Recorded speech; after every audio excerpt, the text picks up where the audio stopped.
Hello and welcome. In today's exciting episode, I am going to make this snazzy little jacket, which is going to be the base for a yellow flower jacket. But yeah, I have to make the jacket first, so let us begin. It's perfect. Perfect, perfect, perfect. Perfect jacket. This is future me doing the voiceover, and I deeply regret the choices I made, but we will show you nonetheless. So the structural layer is this netting in green, and the actual fabric is a really, really, really loosely woven muslin. So yeah, here you see all the pieces of so I've got 2 layers of the netting, and I sort of ran out of the green, so I decided to use black. Everything's going swimmingly, let me tell you. And I also, you may notice if you've seen other jacket videos of mine, that I've slightly modified the pattern for this one. But yeah, so I just laid out the structural pieces, then I carefully put the laser fabric over the top. And as you can see, it's very, very, very thin. So it was incredible, and it's loosely woven, so it was so hard to work with. But once I'd laid them all out, then I carefully pinned all the layers together and all the pieces together, ready to machine sew them. And then I did the sleeves as well, and they were just impossible. So I ended up just pinning the structural layers together, then pinning the fabric on top, then pinning all the pieces together. It was a very laborious process, let me tell you. But yeah, so eventually everything was ready to machine sew. And then, yep, this is them after I've done them. So they're all sort of together now. So the next step is to pin down the seam allowance, and just hand stitch that down. And yeah, as you can see, the fabric that I used, the black fabric that I used as my outer layer, is really loosely woven, so it was just sort of unraveling as I was working with it. So it was an absolute nightmare.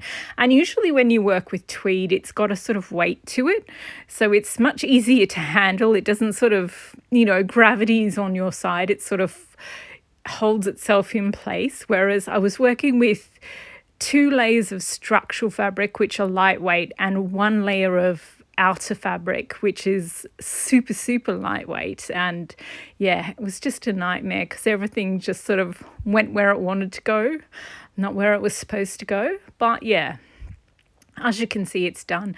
And I would normally hem, but yeah, at this point I just sort of tacked around the edges of each piece just so that they wouldn't fray anymore. And where the hemlines are, and also the cuff lines, I just did a machine, like I sewed a line so that I know, because when I'm attaching the flowers to them, yeah, it's just going to be really messy if I hem it first. So I'm going to attach all the flowers and the leaves, and then I'm going to turn the hem up so that all the threads and everything, all the mess is hidden at the end. So anyway, this is the jacket, and as you can see, I've changed my pattern so it's not the usual, I think I show a Chanel tweed. See, this jacket here, the 2 front panels are full, so they meet in the middle. Okay, didn't put it on the mannequin right, but as you can see with this one, I've cut the pattern differently. See, the one at the bottom of the table is the usual front centerpiece, and then the one just above it, like at the back of of my workbench, is the one I'm using for this panel, for this jacket. So I basically just sort of folded it in half so that there's a gap in the middle of the front of the jacket. Because what I really hate about a lot of floral jackets is the way the flowers sort of go up and tickle them on the chin. And yeah, I just really can't stand it. And I also don't want to sit on the flowers, or if I sit in a seat, I don't want them to, like, I just don't want that. A lot of bulk around my waist, so I've also cropped it. So here you can see the standard jacket that I've made using this pattern, and it's got a full front piece. And then with this black green one, it's got the thinner front piece. And yeah, I like it, but I can see why other people wouldn't. But yeah, it's just I just really didn't want things under my chin, and I really didn't want too much bulk. So yeah, I just felt like this would be a much more wearable and manageable way of having a floral jacket. So yeah, so everything is sewn together, all the hand stitching is done. So the next step is to attach the sleeves to the jacket. Okay, so I have pinned the sleeves to the jacket, and yeah, oh, these fabrics, it's such a nightmare. So then I went ahead and machined them, and then I turned them out the other way to just check that there were no pucks or unintentional gathers or anything like that. So this is fine. So yep, time to turn it back inside out and do another reinforce it again with the machine. So sew it around again. And then I did the other side as well.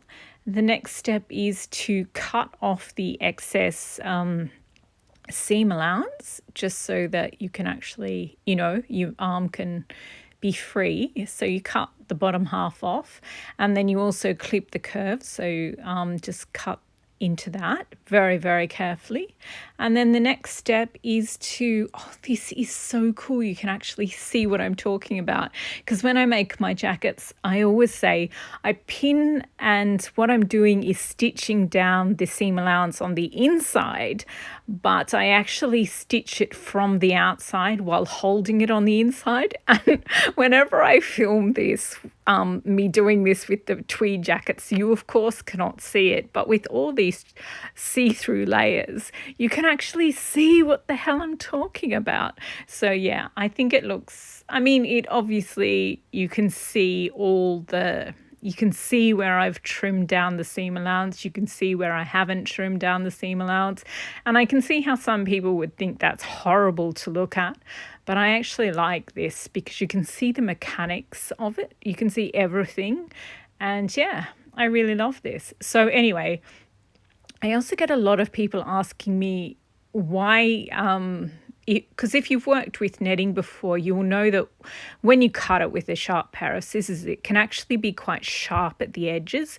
So I've had quite a few people say to me, look, I've worked with netting before. How do you not stab yourself under the sleeves, in your underarms? The thing is, I stitch around stitch down the seam allowance on the inside, like from the outside. Then I do another layer of hand stitching from the inside, and I also use good quality silk as the lining. So yeah, but yeah, so I did that on both sleeves, and now it's done. And so now I just have to make the lining. And of course, I didn't think this was going to be quite so see-through. So yeah, I sort of intended to use this I call it American cash, because it just reminds me of the American paper money, how they're green and white and black. And yeah, I was intending to use this, but it's very patches of white, patches of black, and yeah, it just wouldn't look.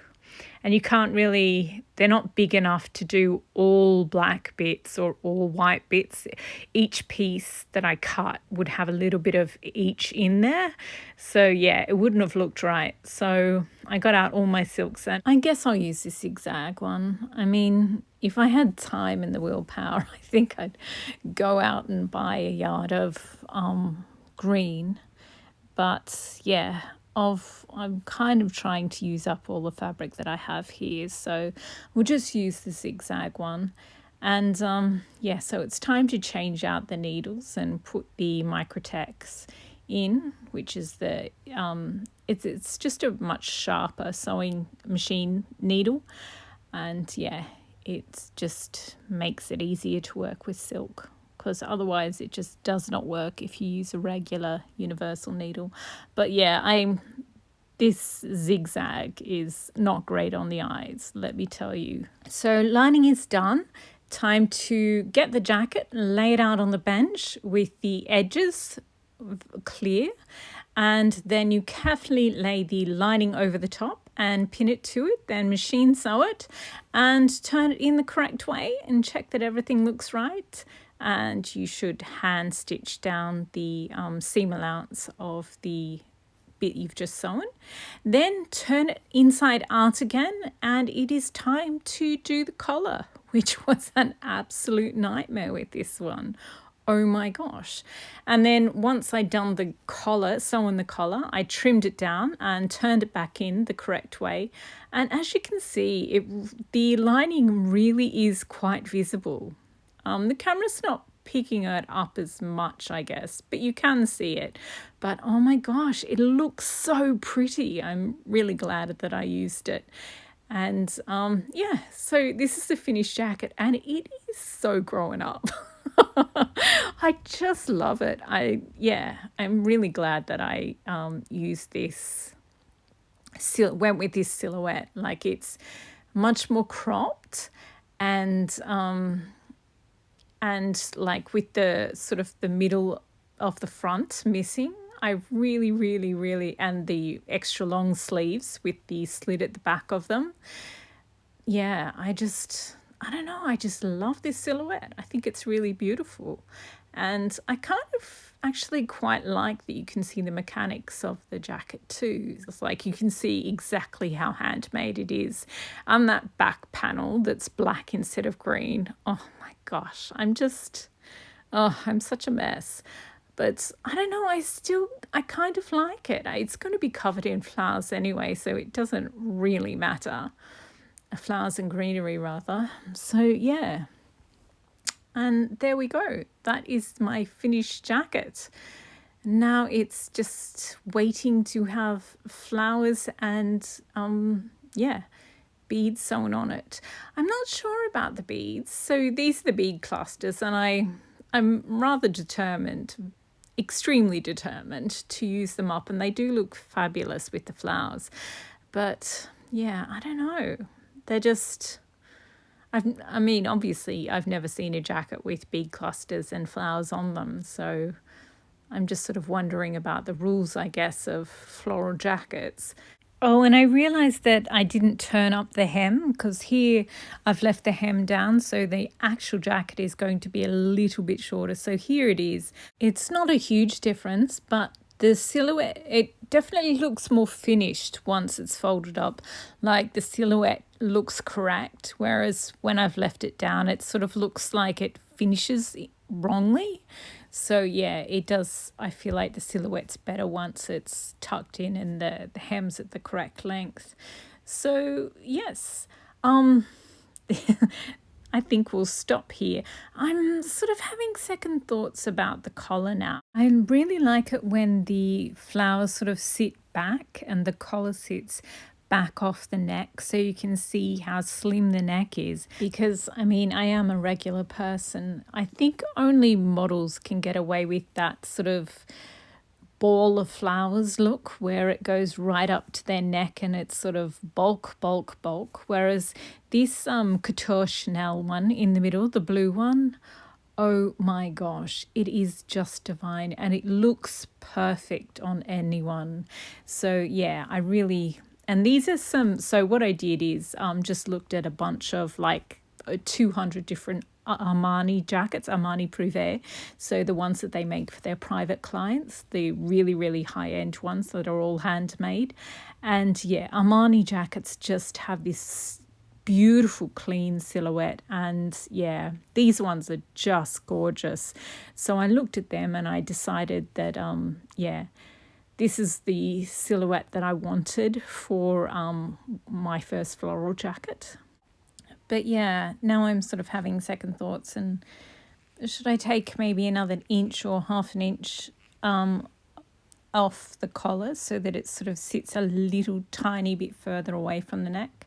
I don't know. I'll leave it on the dress form for the next day or so, and while I get out the flowers and sort of fuss a bit, and then we will see. Maybe I'll change it a little, maybe I won't. I'm planning to do a series of different floral jackets because I bought so many flowers back at Easter when there was a big sale on.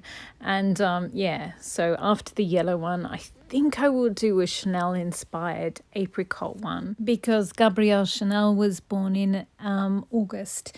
So I thought, yeah, each August I'll just have a Chanel month where I try to finish some of my make up some of my Chanel tweeds into jackets, and also, yeah, make a Chanel floral jacket.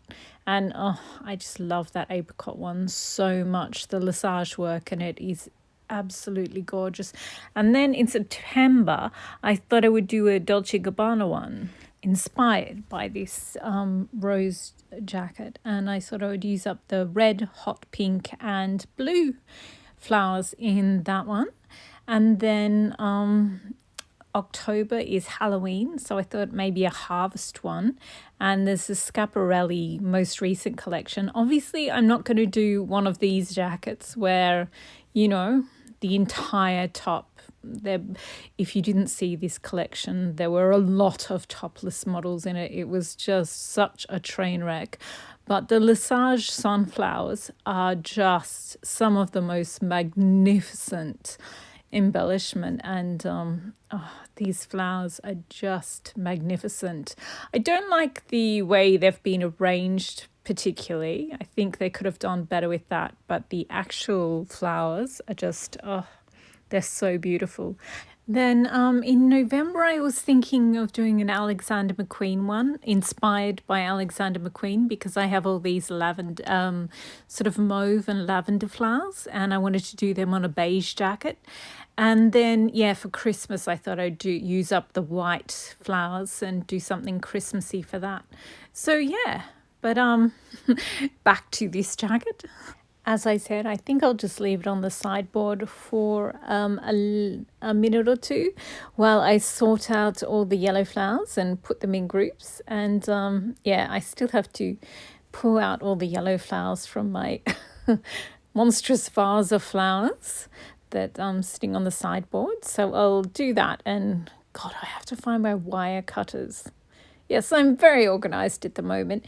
Anyway, this is the jacket that I made, and thank you for watching, and I will be less chaotic in the next video, I promise.